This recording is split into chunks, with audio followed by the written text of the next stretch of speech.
A probabilidade de tu já teres ouvido falar do S&P 500 é enorme, isto porque é considerado o melhor investimento do mundo. É tão grande que o maior investidor do mundo, Warren Buffett, apostou $1 milhão em como nenhuma outra empresa conseguiria num período de 10 anos ultrapassar os rendimentos do tal S&P 500, usando outros investimentos. E a verdade é que ninguém conseguiu bater esse objetivo. Para conseguires compreender a força do S&P, nos últimos 10 anos rendeu uma média de 10%. Vamos supor que este valor não sofre assim grandes variações nos próximos anos. Isto permite, com apenas 72 euros por mês, seres milionário em 50 anos. Mas calma, 50 anos, tanto tempo? Pá, com 72 euros por mês não há milagres. Pelo menos um maior do que este. E como é óbvio, nós não temos que começar com 72 euros e acabar com 1 milhão de euros. Nós podemos ter objetivos bem inferiores e com uma fração do tempo necessário para os cumprir. Mas o problema é que quando nós tentamos investir no S&P 500, ouvimos que não dá para investir diretamente nele. Depois vamos pesquisar as hipóteses de investimento e vemos que há dezenas e dezenas de opções que dizem S&P 500, umas a custarem 50 euros, outras a custarem 500. Não só isto, como depois também existe toda aquela questão, tipo, como é que eu faço? Há taxas, não há taxas? Como é que se compra? Será que é para mim este tipo de investimento? Como é que eu vou escolher o melhor do meio disto tudo? E é precisamente isso que nós vamos estar a ver neste vídeo. Nós vamos fazer com que nestes próximos minutos tu fiques a perceber tudo o que tens de compreender sobre o S&P 500, não só para conseguires investir nele com confiança, como também para nunca mais teres assim grandes dúvidas sobre este assunto. Então lá, o meu nome é Gabriel Ferreira, seja novo por aqui o estudo de formas de fazer dinheiro online e estamos a perseguir o objetivo deste canal, que é chegar do 0 ao 1 milhão enquanto eu te ensino pelo caminho. É importante referir que eu não sou nenhum consultor financeiro, tudo o que vais obter aqui é apenas e só a minha opinião e já agora muito obrigado à XTB por estar a apoiar este vídeo, mas mais sobre eles depois. Para conseguirmos perceber do 0 ao 100 este tópico, vamos ter de passar por 5 passos diferentes, sendo o primeiro uma das maiores confusões na cabeça das pessoas, o índice do S&P 500. Isto vai ser estranho, embora eu já tenha mencionado, mas tu não consegues investir diretamente no S&P 500. Porquê? Porque o S&P é um índice e um índice é apenas um medidor de mercado, ou seja, uma fórmula que calcula o peso de determinados fatores, independentemente do que é que sejam estes fatores. No caso do S&P 500, este índice calcula o peso das maiores 503 empresas dos Estados Unidos, embora nós digamos que são as maiores 500, são 503. Estas empresas entram todas nesta fórmula, que envolvem termos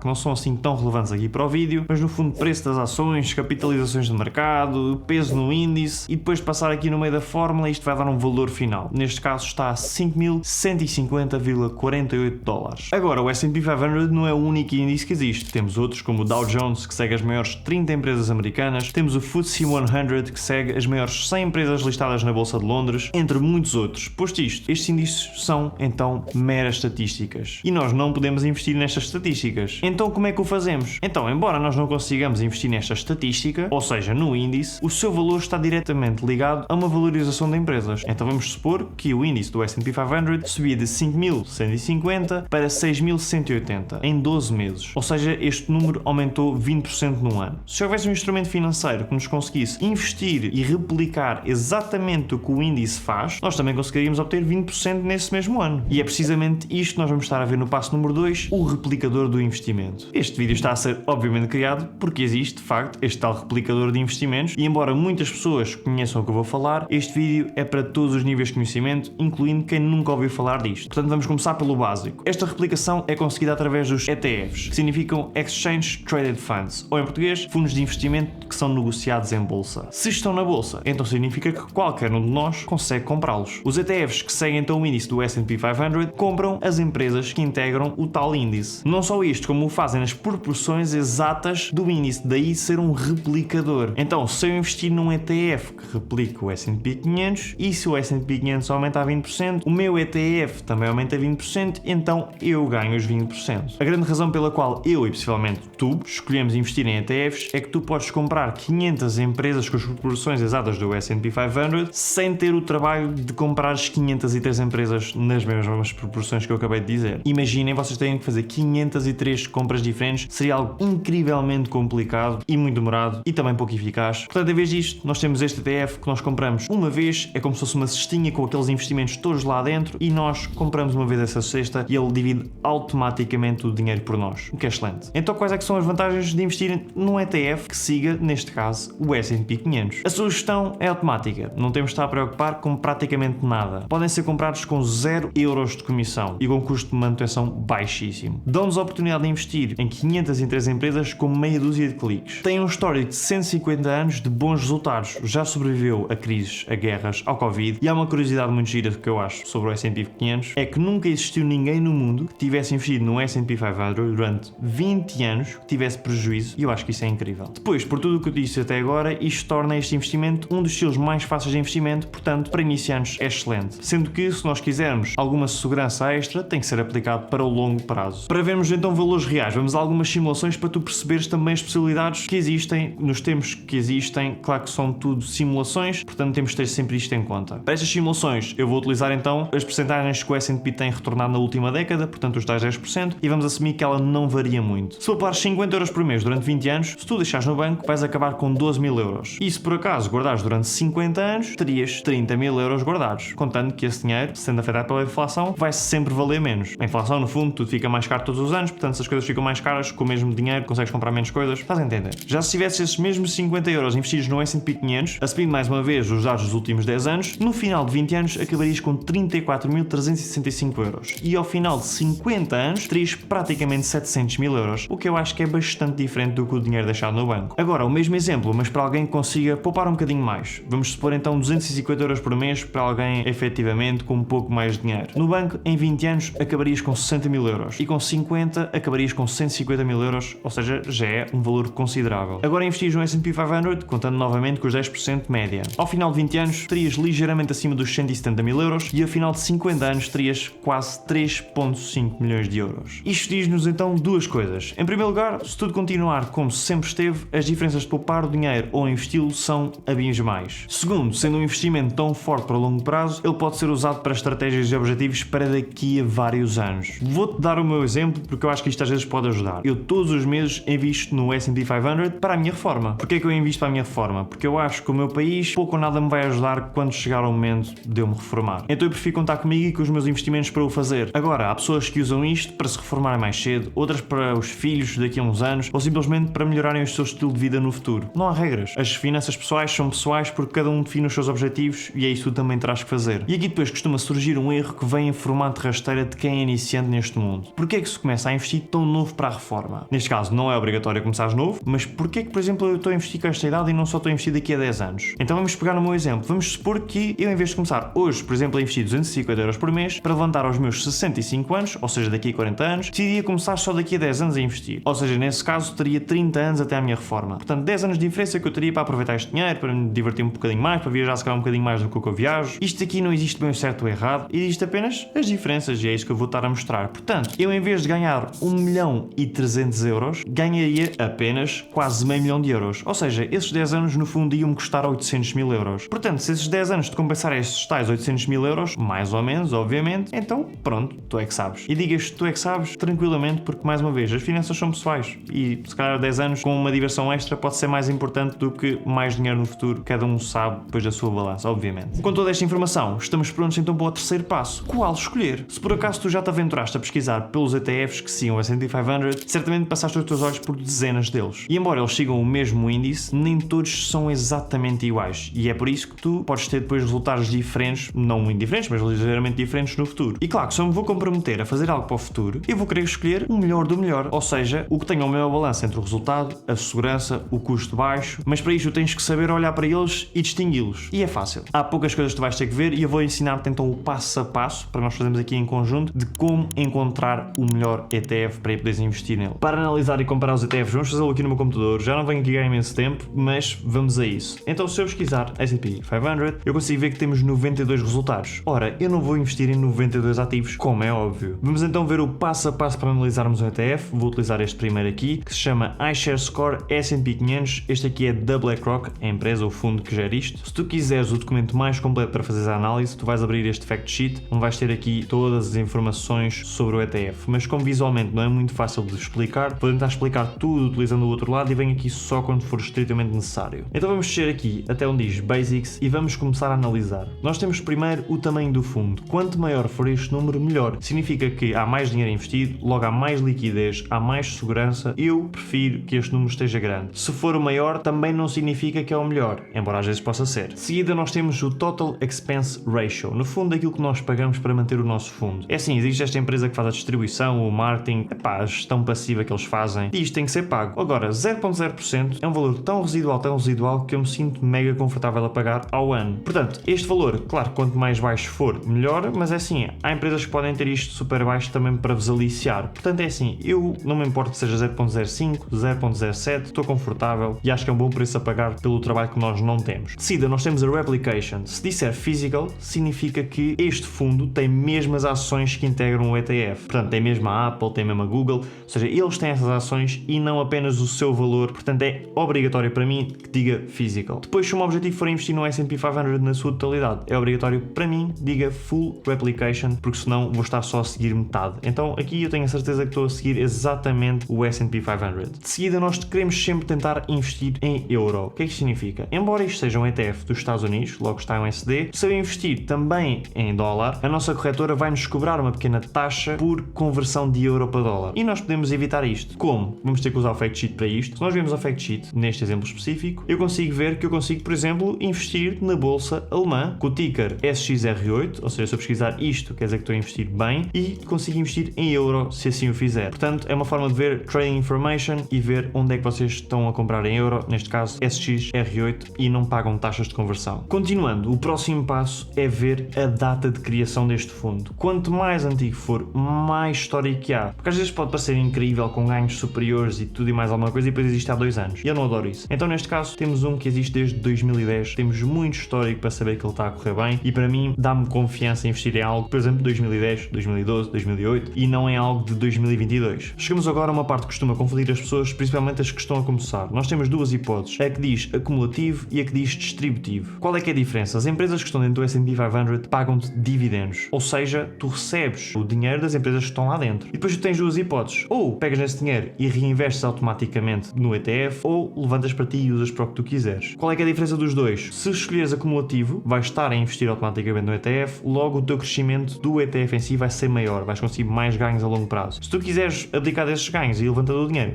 escolhes o que diz distributivo. Eu, como isto é uma coisa para futuro, eu obviamente vou escolher sempre o que diz acumulativo, porque não faz sentido de outra forma. Se descermos mais um pouco, vamos conseguir ver aqui então os resultados. Eu gosto sempre de comparar isto com o S&P 500. Quanto mais parecido forem, melhor. Se isto for muito diferente, algo está errado. Por norma não são, os melhores nunca são assim muito diferentes. Mas depois nós podemos sempre comparar estes resultados com outros parecidos, ou seja, com outros ETFs que também sigam o S&P 500. Se tu quiseres depois comparar com outros, tu tens o da Vanguard, tens o da Invesco, tens estes todos no fundo, que podes comparar com estes e ver qual é que te agrada mais. Se tu quiseres saber o meu favorito, é este mesmo que nós estamos a analisar, o iShares Score S&P 500, é este onde eu meto o meu dinheiro, e vocês conseguem ver que às vezes já uns custam 50 euros, este custa 500. Não importa bem, honestamente, agora que dá para investirmos em ações fracionadas, ou seja, se tu compras 50 euros deste ETF, não há assim grande problema. No fundo, até atingir estes 499 euros, estás coberto pelo fundo dos 20 mil euros que as plataformas oferecem. Depois, quando atingires os 500 euros, ou seja, um ETF inteiro, já não está dentro desse seguro, porque o ETF está assegurado a partir do momento em que está inteiro. Isto falando apenas na XTB, ok? Depois noutras plataformas pode ser diferente. Ou seja, se outro custar 50 euros, este custar 500, muda esta regra, mas quando um sobra 20%, o outro também sobe 20%, ambos lucram a mesma coisa, ok? Portanto, este valor é apenas o valor que este fundo tem especificamente. Vamos então voltar ali para a cadeira. Voltando então aqui à cadeira, isto ainda não acabou porque nos falta um passo muito importante que vai ser o quarto e último passo, como comprar o ETF. Este tipo de investimento, como nós já vimos, é para ser aplicado a longo prazo. Idealmente era bom criarmos uma rotina de investimentos mensal, nem que seja como 10 euros por mês. Mas eu compreendo que isto depois também possa ser um pouco secante, estar todos os meses a fazer a mesma tarefa de investir, a ir lá, a clicar nos botões. Então se nós conseguíssemos colocar o nosso dinheiro num local que o fizesse de forma automática e, para além disso, se é para o futuro, tem que ser uma plataforma segura, regulada e que nos dê algum descanso à noite, eu quero investir numa plataforma que reúne estas condições e é por isso que eu vou estar a mostrar-vos a plataforma que eu uso pessoalmente para fazer este tal meu investimento para longo prazo, que é na minha parceira, a XTB. Em primeiro lugar, tu terás que criar uma conta, é 100% gratuito, tens o link na descrição, caso queiras ver. Já na XTB, vamos clicar aqui onde diz Save, cá em baixo, e nós vamos poder aqui criar o nosso plano de investimentos. Vamos clicar aqui no Começar a Investir, ok, compreendo. Se quiserem investir no ETF que eu estava a explicar, é o primeiro de todos. Próximo, forçar plano de investimentos, e depois nós vamos escolher investimento automático. Depois selecionam uma destas três opções. Se selecionarem o cartão, vocês vão estar a pagar comissões, portanto, se calhar outras até poderão ser melhores, mas vamos aqui continuar só para entender. Depois selecionamos o valor que nós queremos. Vamos supor que eu queria 100 euros todos os meses no dia 18, pode ser, a começar no dia 18. Confirmar o calendário e estarias com o teu investimento então automatizado. Agora, este investimento pode não fazer sentido para ti no momento de vida em que estás, ou simplesmente não se enquadrar bem nos teus objetivos. Para tu decidires o caminho a seguir enquanto investidor, tens de conhecer os vários estilos e estratégias de investimentos que existem, para tu também conseguires compreender onde é que vais colocar o teu dinheiro a render. Portanto, se tu quiseres saber tudo sobre as maiores estratégias de investimento e quais é que são as mais indicadas para ti, clica neste vídeo aqui onde eu te mostro 5 5 das maiores estratégias que existem para colocares o teu dinheiro a render num sítio que faça sentido para ti. Como sempre, obrigado por assistir, vemos para a semana e tchau!